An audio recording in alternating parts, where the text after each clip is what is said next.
Okay, so today we are learning about square root inverses. Okay, we've done inverses before. So whenever you hear the word inverses, you should think about switching the x and y.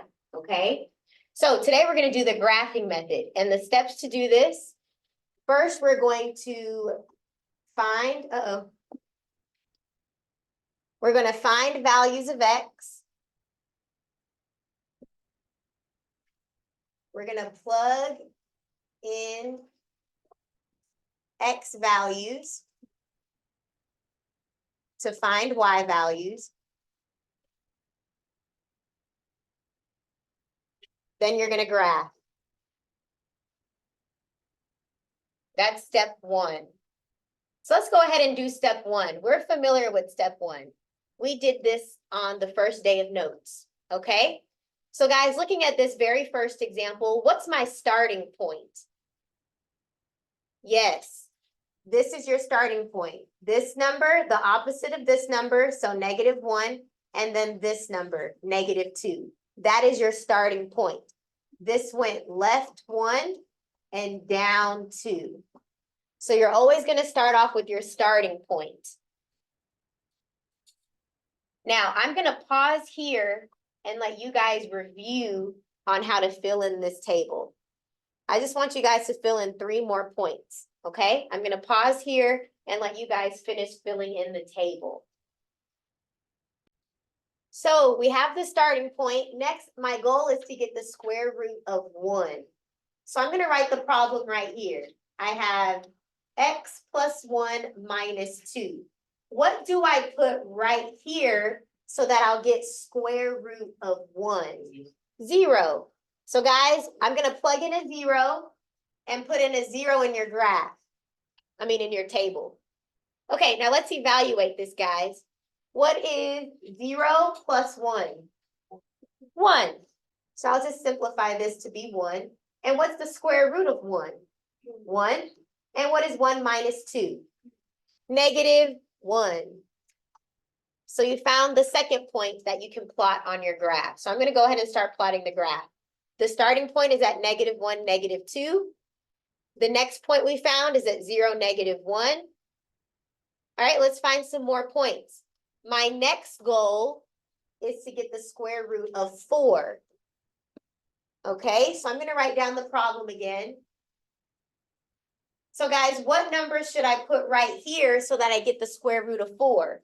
3. So everyone, we're going to plug in a 3 this time. Put a 3 in your table, and let's evaluate. 3 plus 1 is 4. So this just becomes a 4, which is what my goal was.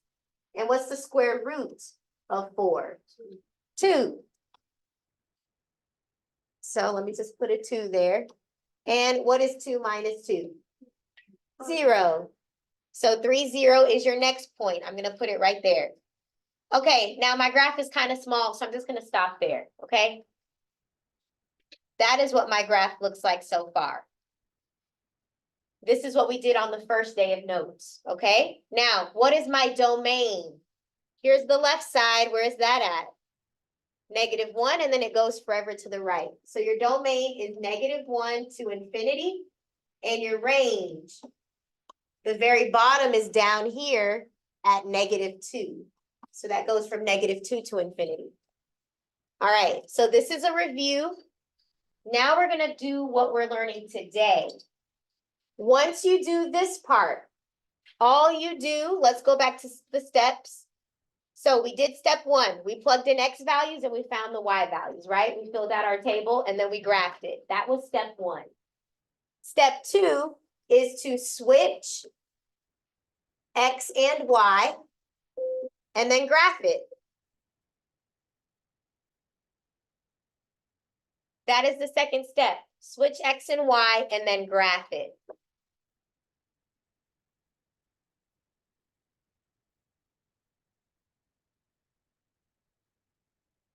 So let's go back to the example. If I were to switch the x column and the y column is now -2, -1, and 0. And then the y, we're going to switch it. It'll be -1, 0, and 3. We switched x and y. okay? You will also switch the domain and range. So the domain originally was -1 to infinity. That is now the range. And the domain is now -2 to infinity, okay? So you switch the tables and you switch the domain and range.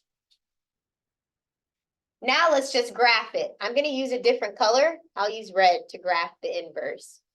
So I'm going to do the inverse in red. So -2, -1 is right here. -1, 0 is right here. And 0, 3 is right there. So your graph will look something like this. So those are inverses of each other. Now, the cool thing about inverses is that it'll always be a reflection across this diagonal line. This is the line y equals x. It's always a reflection across that line. So if you think about it, these points mirror each other. This point is looking in the mirror across at this point. This point is a mirror image of this point. This point is a mirror image of this point.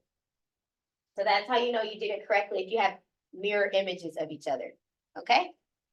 All right, so that was the first example. I'm gonna have you guys do the next one. Okay, so just to get you started, what's the starting point? No, -3, 1. So this went to the left 3 and it went up 1. So your starting point is -3, 1, which is right there. Okay, so guys, figure out the rest of the values, graph it, and then graph your inverse by swapping it. Remember, in order to find the inverse, you switch x and y. Okay, so that means the inverse will be 1 and -3. You switch them.